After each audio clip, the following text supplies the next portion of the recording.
So guys, Kenneth Okonkwo don't vex. Kenneth Okonkwo don't scatter everywhere.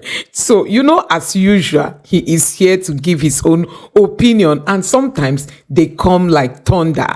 I want you to take your time, relax, and listen to what Kenneth Okonkwo has got to say about the Tinubu's administration. He did not spare the CBN, neither did he spare the weak fight against insecurity in Nigeria.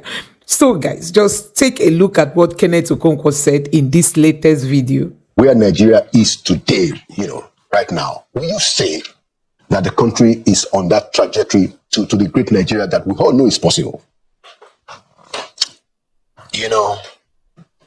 I've always said that Nigeria has the potential to be a superpower nation. And it will not take more than 2 decades if we do what is right and consistently do what is right to move into that superpower status. Superpower status stands on a tripod: political stability, economic viability, and a strong military force. I've researched on this for a long time. Nigeria has the potential, but unfortunately, we have not kinetized this potentiality. And unfortunately, the more, this regime has been the worst epistle to that movement. And don't take my words for it. Right. Take the words of the Manufacturers Association of Nigeria. You know what they said? Right. They said 40% of the manufacturing plants are going to go down. There is no government in history that has flip-flopped on policies like this government. From day one, first subsidy is gone. And then, in addition to it, we have a CBN who I do not understand whether they understand what they are doing. And I'm going to give you elementary facts. Okay. Because when you talk about the flip-flop, the worst case where it affects the manufacturer is in the forex management. The success of forex management is in its ability to ensure stability and sustainability, not whether it is high or low. The greatest threat to the economy is uncertainty. So the duty of the central bank is to ensure macroeconomic stability. But this government has foisted on the economy macroeconomic volatility. Now again, this government incompetently now started dividing Nigerians into communities, saying people on band A will now have to pay higher. Not that they are paying higher. No, they will not have to be punished for having more light. Because ordinarily, when you consume 80% and the other person is consuming 20%, ordinarily you pay higher, even if you're paying the same thing. Right. So the question is not that they are paying higher. The question is that they are going to be punished for having more light, not by their own decision, by your own incompetent infrastructure decision. Do you know that this is against the law? It's illegal and unconstitutional. Section 42 is very clear. A citizen of Nigeria, of a particular community, cannot be subjected to any limitation or disability in the application of any law or administrative or executive decision to which a citizen of another community is not subjected to. So dividing Nigerians into this is community of, is it people that have light or the rich people or what? Does it mean this government does not know that everybody living in a rich neighborhood is not rich? Is it that they are not aware of it? Because some people are living in the first quarter of some rich people's house and their own meter is different. Yeah, well, they must now pay. You must now punish them because they are now living within that community, which is illegal and unconstitutional. Yeah. Well, so this is terrible. I don't understand. Clearly, do you think Nigerians are aware as a people of their capacity to change the direction of this country if they think it is not in the right direction. Having been an active participant to 2023, I would want to say that Nigerian people are beginning to be aware that power belongs to the people. But you see, they were deceived. They were beguiled. And not just even by the dissidents or the, corrupt class, Right. but by what I would call that evolutionary trend. Because there has to be a precedent that you would have to rely on to take a decision. Yeah. What happened in 2023 was novel. This was the first time Nigerians came out and say, don't give us money. We're no longer interested. We want a new Nigeria.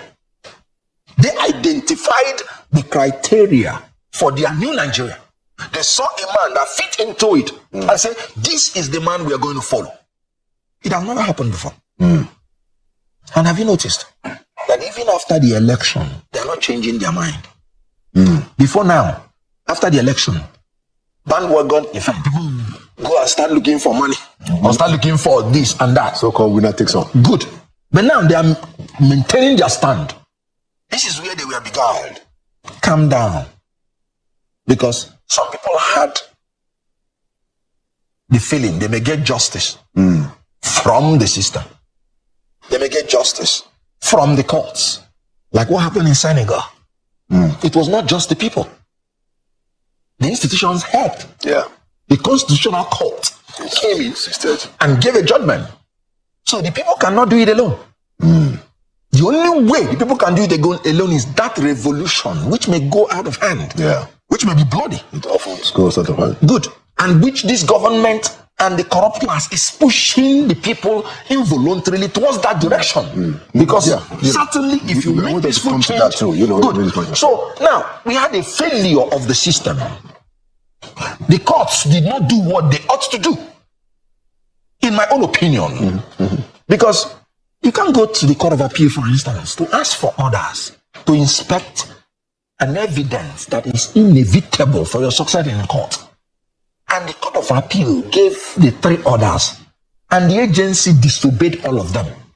Yet the Court of Appeal gave them audience to come and ask for an order to vary that order without obeying it. You know what the judicial precedent is? Anytime anybody is in contempt of a court order, he does not have the right of audience before the court. That's the normal. That is the precedent the Supreme Court has established. You have to first and foremost obey the court order before it can be varied. You can't go to equity with dirty hands. You can't be asking for an order when there is a subsisting order you have not obeyed. I could go on and on. I don't know how they came out to make a ruling and then a judgment that a creature of the law has discretion to do what the law says you must do. Discretion is the exact antidote to rule of law. Are you speaking of INEC? The court say INEC has discretion to transmit or not to transmit. And I'm surprised they ruled it as a judgment. But is that not what the act says? Just asking, you're a lawyer, I'm not. Anywhere you see the word discretion in the act, then know that I am not telling you the truth. How can the way the courts did now, anytime you see the word may is optional, it's discretionary. Right. Anytime you see the word shall, it's mandatory.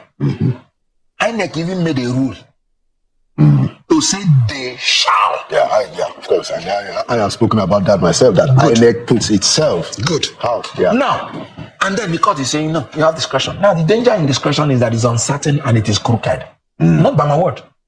Sir Edward Coke, he said, rule of law is a golden net wand, and discretion is uncertain and crooked.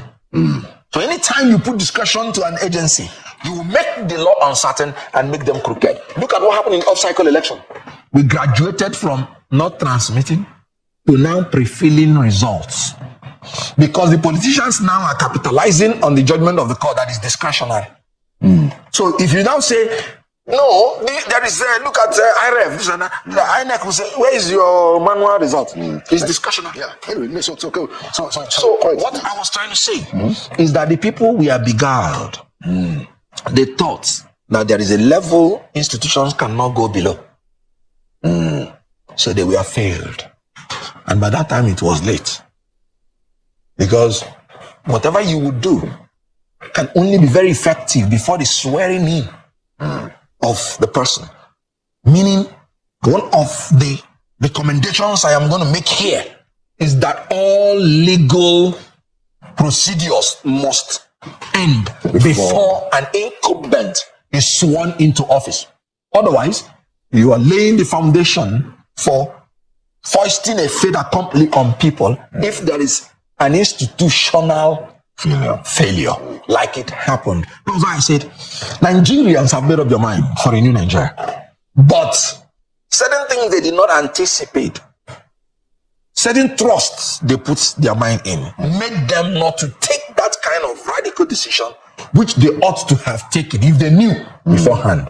That is why if the National Assembly does not bring about genuine amendments to take care of these things, Nigerians must take their destiny in their hands and ensure that they enforce their will. It is within them to do that. Yeah, and I think that not only do I agree with your point that it's important to settle all electoral cases before people get into office. I agree with that.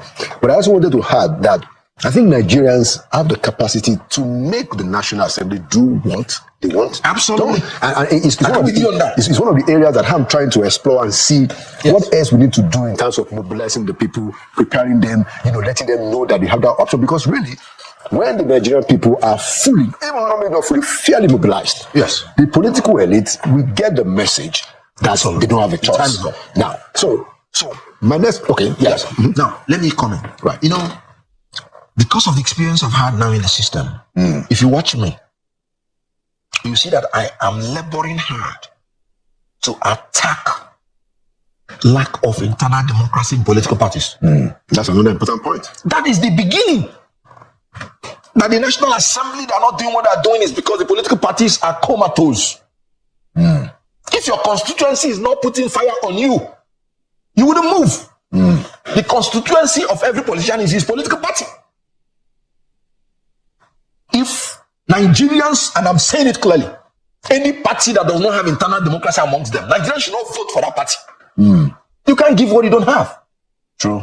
No party can entrench democracy on the national if they don't have it internal. Yeah. That was why we've not had democracy flourishing in Nigeria. From the PDP to the APCC, the caricature that is going on. If you want a national chairman that you know, that has all this baggage, you knew it. It's not as if he became a national chairman and had the baggage. There is no party that has genuine internal democracy that can trump up such a man as chairman. It's not possible. Because the forces of internal democracy will bring him down. Because when you allow fair contest, it is your opponent that will bring out the reasons why this man cannot be trusted with power. And then a fair atmosphere of contest will resolve it. Will resolve it. So when you reconcile that internal democracy within political parties, they will be trumping up the best. Remember, we don't have independent candidates. No. So whatever the political parties now bring out, it becomes a fait accompli. But If P2B had not gone to another party now, we would have been left with these old men that no longer think for themselves, but others think for them. But let me ask you this question, just by the way, and I'm sorry for exaggerating, but I'd like to get your take. It's something that is out there. Yeah, it's something that is out there. It said that. I just hope it's not my answer that is bringing that one.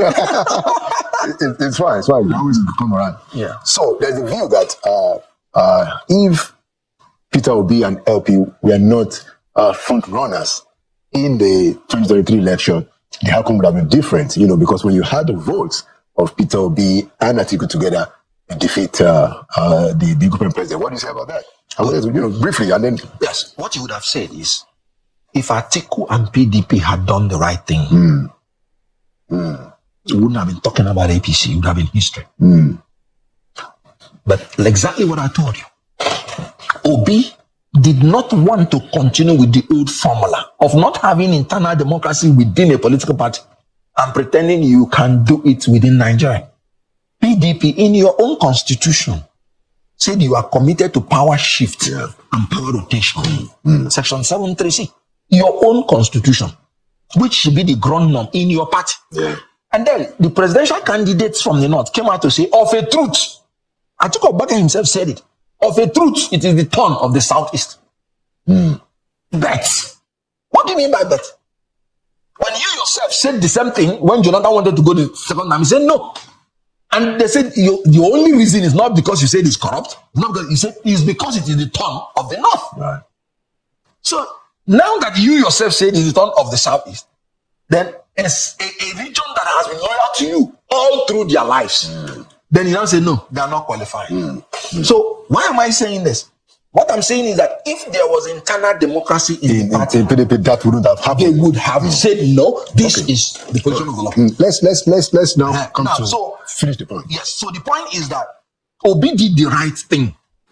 As a matter of fact, he now helped PDP to obey their constitution. Yes, they didn't obey it, and that's why they failed. Yeah. Anyway, and they're still failing. Yeah. They're not even able to reconcile the leadership of their party. Yeah, I think that if you look at, now that we're talking about internal democracy, if you look at the three major parties, even your party, LP, still had a problem with Abure. Absolutely, and that's why we are battling. Yeah, PDP has a problem with their chairman. Absolutely. APC now has a problem. So there is APC something. has always had a problem. So there's something From 2016, I don't talk without facts. right.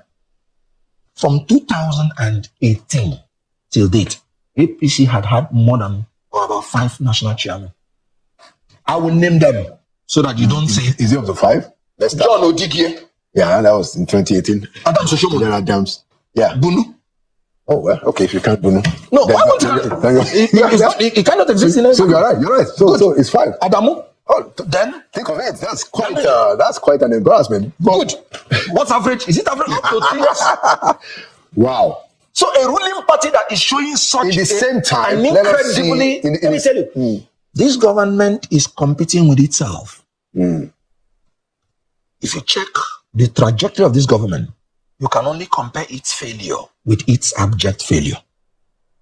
Can you imagine? We are saying that CBN is doing well, not because they have even returned naira to what they met, but at least they are going from their 2,000 to a naira to 1,300 to. So you are comparing their failure with their abject failure. And that point is made. Let me ask you. And these are interesting points that you're actually bringing up in your discussion. So do you think, again, it's out there. Quite a few people think that APC got a second chance in 2023, whatever it is. Yes, you know that I think that you did not. Exactly. Got a second chance. And I'm suspecting you. No. When you're saying, as an actor, whatever it is, Well, I'm just saying, but it's there. But this is because it is real. and that's the point. The view is there. I'm not trying to cut you in. Okay. If you have seen polling unit by polling unit result from INEC, as to that presidential election in all the polling units as required by law, Section 62 of the Electoral Act, tell me. Because what INEC gave to us, which we took to court, 18,018 polling units were blood, mutilated, unreadable. Some having pictures of men and women. So if you have seen, let me know. Because in mathematics, when you arrive at an answer without a formula, they will say you stole it. And then by 4:30 a.m., a commission went in and announced the result. Okay. Anyway, so let's come back to our discussion. And I wanted to put the question to you before we conclude. Now, I think that Nigeria's the abject poverty that is going on in our country, worsened by the removal of subsidy and some of the policies. And by the way, I think subsidy has to be removed. And I'm sure, even Mr. Peter himself, that ought to be removed. Good. I'm saying that. Including me. Yeah, we don't think so. But my point is that, so it has worsened the problem of poverty. Yes. I am afraid that this problem of poverty and the hardship in the land is coming close to a situation where people will just look at how you are dressed, and then they say you are part of them. See, some of the arguments that we even have at the level of political elite, it's not impacting on them. I mean, they won't see two elites and say, okay, well, that one is APC, that one is LP, that one is PDP. It is getting to the point where people might begin to say, it's one of them because he drives a car or he looks good. So my question is, what will it take the political elite of Nigeria to avert what is clearly a danger to their own existence, with the kind of hardship and the almost intolerable poverty that is festering in the country? What's your take, Ken? Just take them, the three things we have been shouting on: character, competence, capacity, compassion to drive it further, then creativity, commitment, consistency. Then if you drive it further, dedication, determination, and discipline. These things are there. They are easy. Why? All this inordinate acquisition of wealth that makes no meaning for you, but will save the life of another. Why are you acquiring those things? Money is what money can buy. As long as you have money, which you can use to buy nothing, it is useless for life. You know one thing, like I said, lack of knowledge. See, my people perish for lack of knowledge. The next thing the government should do is to proactively support Nigerian companies vis-a-vis international companies who are naturally conspiring to ensure that the potentials of Nigerians are not brought to bear. Look at what happened in Epis. So when they are telling you the foreign companies are giving you excuse because of Naira, this and that, they can't do this, it's not true. But when you allow them to enjoy the monopoly, then your people cannot come in to salvage the situation. They don't owe you patriotism. They owe their country. So if the government, through diplomacy, will ensure that Nigerian companies compete on international sphere, we will be able to at least get our own share of the world economy. Okay, Ken, well made. Last question, because of our time. It's a very simple question. So a lot of the damage that we have seen done to national life and development in our country has only been possible because of what is called elite collusion. Absolutely. When we were under military rule, people knew that military rule is an aberration. Yes. But when a soldier takes over power, he's able to get some elites to be ministers, to be his heads. They get business going. We all know that Nigeria ought to be great. We discuss, some of the ideas that ought to be in place. And then at times we see people doing the opposite. But you find that they find one elite or some elites that will work with them. Yes. How can we end elite collusion? Do you subscribe to the idea of an elite consensus where everybody, regardless of party affiliation, regardless of ethnicity, religion, where we can say that this is the minimum, regardless of whatever that this country should be able to do, this. Do you and will Mr. Obi support that kind of consensus so that we can terminate elite collusion in this country? You see, another name for what you have just said is elite capture of the state. So you're absolutely correct. That is one of the things that Obi is saying. As a matter of fact, he calls it structure of criminality. That's what he said. This structure must be dismantled. It is pure collusion. You can see, even when this government came to power, you can see some people who say, even if they are given 30 years, they will not do anything. And before a week or two, they are already telling you that they are the best thing that is happening. That is part of that collusion you're talking about. There should be an irreducible minimum, and I agree. But that can only be possible if you have internal democracy in political parties. Because whoever the political party trump up to you, you don't have any choice. But I think it goes beyond political party because Let me, yes. Okay, because I wanted to move into. I want you to think of Yes. other leaders now outside of politics. We have leaders in business. We have leaders in religion. Good. We have The leaders problem- in academic. Yes. You know, who also have a voice The problem is and who are often silent. no, you wouldn't blame them. They didn't tell you they are politicians. But can we leave politics to politicians?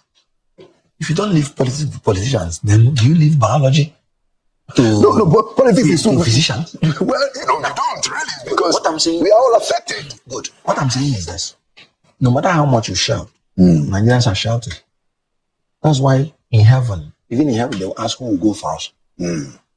So my advice is that they all should not look at themselves as not being politicians. In democracy, everybody should be in politics. That's the point. That's my point. Everybody should be in politics. Some people just have strong voices. Good. That when they speak, people listen. Must be in politics. That's democracy.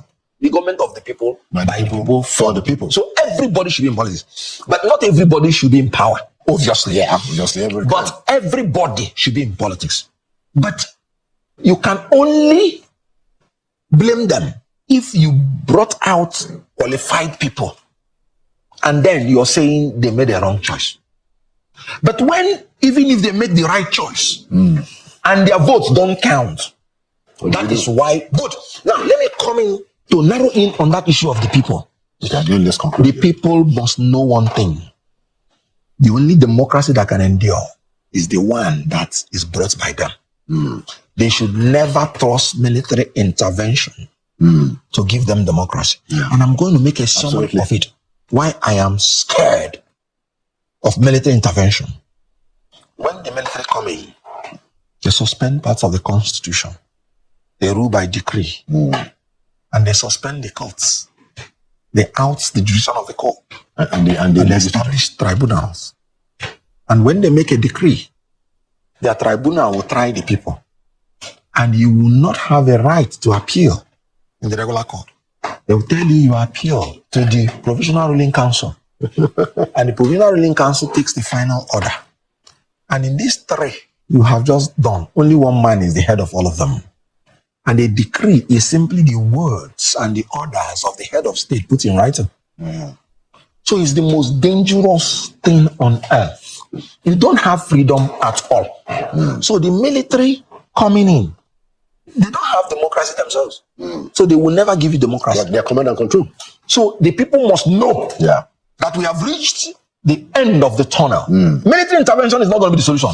They must rise up Absolutely. and fulfill their dream of a new Nigeria by taking over this country, occupying it democratically. They can do it. This is a conversation that we have to continue. And I agree with you entirely. And I must say that we stand strongly and robustly against military intervention. Yeah. We want the Nigerian people themselves to insist upon the political elite to do what is right. That is what will endure. So guys, you have seen it for yourself. Kenneth Okonkwo is that one man that comes out to speak his mind. He doesn't want to know what people are saying. He say the way it is, the way it is, heavy in his heart. That is how he pours it out. And we know that he speaks facts. It's not as if he just comes out to criticize the government. He speaks facts, real facts. So guys, you have seen what Kenneth Okonkwo said, and honestly, I agree with him, in all he said, whether be it in terms of about the government of Tinubu and the PDP and other topics that he touched in this video. I want to tell you that Kenneth Okonkwo is on point. I don't know what you think about this video. Please let me know in the comment section below. Don't forget to subscribe to the channel and turn on the notification bell. Thank you.